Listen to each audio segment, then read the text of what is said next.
So you talked about different versions of yourself now, and also like all the building blocks that go into like a tiny moment.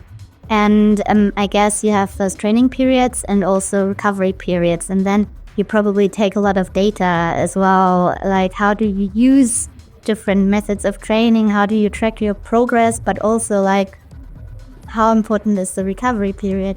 Yeah, recovery is so important. I think it's a point that many people forget sometimes because they always think about, like I said, like reaching the limit or like overreaching it would be even better.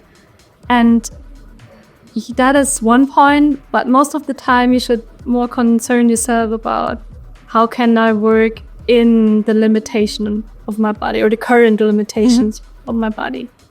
And we do that by, sometimes I use fitness trackers, so I have the heart rate or heart rate variability and measures like that. We also have like a training plan where you count everything that you wanted to do, and in the end with what you end up. So maybe you have more or less, and then you have an overlook of a season. And then we also do some training sessions where we measure. So we really... What do you measure? I mean, of course you measure how far you can jump, but what exactly?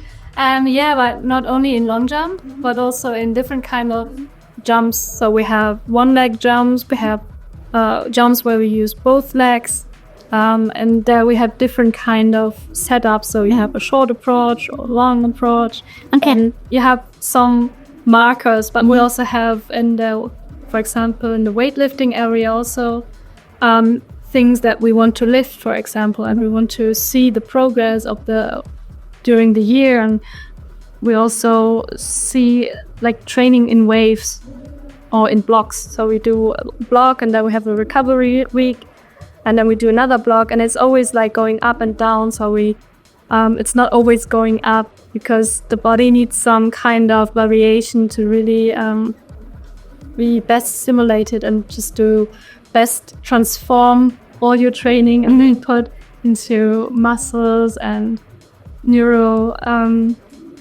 motoric outcome, I'd say.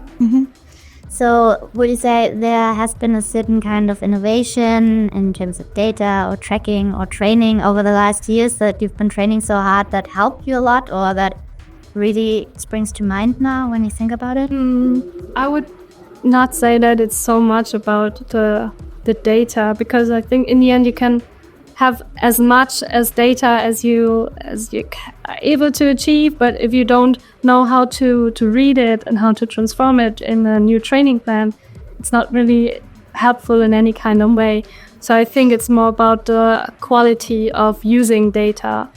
And I think it's important, and we tried some different kind of things.